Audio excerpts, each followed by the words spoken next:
ముందుగా మీడియా మిత్రులందరికీ thank you so much for supporting cinema always. And నేను basically మనం చేయగలిగింది ఏమన్నా ఉందంటే ఇట్లా వచ్చి సపోర్ట్ చేయడం అనుకుంటే, రాహుల్ కూడా ఐ నో హిమ్ పర్సనల్లీ. నేను ఫలక్నామా సపోర్ట్ మేము ఫస్ట్ టైం చిక్కడపల్లిలో కలిసినుండే. రాహుల్ బుల్లెట్ మీద, నేను కైనెటిక్ నోవా మీద వచ్చినుండే. చిక్కడపల్లిలో వివేక్ సాగర్ స్టూడియోలో కూర్చొని పాయ సాంగ్ డిస్కషన్లో కూర్చొని ఉండే. So since then I know him and when I saw him international stage మీద చూసినప్పుడు I felt so proud Rahul. And thank you. నాకు కూడా తెలుసు రాహుల్ చిన్న సినిమా పెద్ద హీరో, చిన్న హీరో అవి చూడ్డు. ఎస్పెషల్లీ సినిమా ఇండస్ట్రీ నుండి వచ్చిన వాళ్ళలో ఎస్పెషల్లీ హైదరాబాద్ వాళ్ళు మా ఊడు అని ఫీల్ అయ్యేది నన్ను, రాహుల్ని అనుకుంటా. So good to see you Rahul. అండ్ సినిమా విషయానికి వస్తే ఈరోజు ఎందుకు కొంచెం ఎనర్జీ ఎక్కువ ఉంది అంటే, వీళ్ళ నలుగురిని చూస్తుంటే నాకు ఈ నగరానికి ఏమైంది డేస్ అన్నీ గుర్తు వస్తూ ఉండే. సో ఎస్పెషల్లీ అక్కడ కూర్చున్నాను సేపు తెలియకుండా ఒక స్మైల్ వస్తుండే ఫేస్ మీద. చాలా బాగున్నారు బాయ్స్ నలుగురు సినిమాలో చూడడానికి. అంటే గర్ల్స్ కూడా బాగానే ఉన్నారు, అట్లా కాదు, కాకపోతే చెప్తున్నా వెరీ నాస్టాలజిక్. అండ్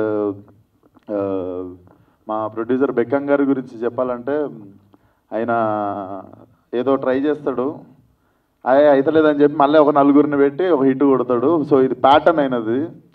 సో ప్రేమ ఇష్క్ కాదల్ కావచ్చు, హుషారు కావచ్చు, ఇవన్నీ ప్రాసెస్ చాలా దగ్గరుండి చూశాను నేను. చాలా మంచి టేస్ట్ ఉన్న మనిషి లవ్ స్టోరీల మీద. మరి ఎక్స్పీరియన్స్ ఎడికెళ్ళి వచ్చిందో తెలియదు నాకు, కానీ మనిషికి జడ్జిమెంట్ అయితే చాలా బాగుంటుంది. అది కూడా ఒక్క సినిమాలో 3-4 లవ్ స్టోరీలు పెట్టి తీస్తుంటారు.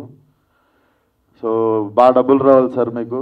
అండ్ విక్రమ్, నేను పాగల్ సినిమా అప్పటి నుండి ఐ బీన్ సీయింగ్ బెక్కం గారు అసలు ఊగిపోతుంటారు. రోటీ కమడా రొమాన్స్ అనగానే ఊగిపోతుంటాడు ఆయన.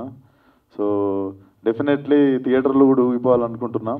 అండ్ బెక్కం గారు నన్ను నిజంగానే ఫలక్నామా దాస్ డైరెక్షన్ చేయొద్దని చెప్పిర్రు, కానీ ఆ సినిమా తీసిన తర్వాత ఎంత నమ్మిర్రు అంటే, నాకంటే నన్ను ఎక్కువ నమ్మేది మా ఇంట్లో వాళ్ళు. మా ఇంట్లో వాళ్ళకంటే నాకంటే ఎక్కువ ఆయన నమ్ముతాడు. ఇప్పుడు ఎంత నమ్ముతాడంటే 2 నెలలు ఫోన్ కాల్. నేను నార్మల్గా ఫోన్ ఎత్తుతా, 2 నెలలు ఫోన్ ఎత్తలే. నేను నాలో లతా మంగేష్కర్ని చూసిండు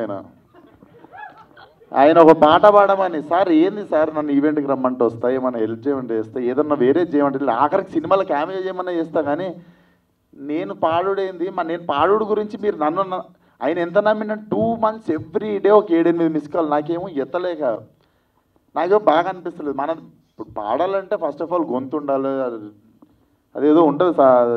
అన్నీ చేసిన అది ఒకటి వదిలేనియండి కొంచెం. సో సినిమాకి బాగా పైసలు రావాలి. All the best to the whole team. Yeah, thank you.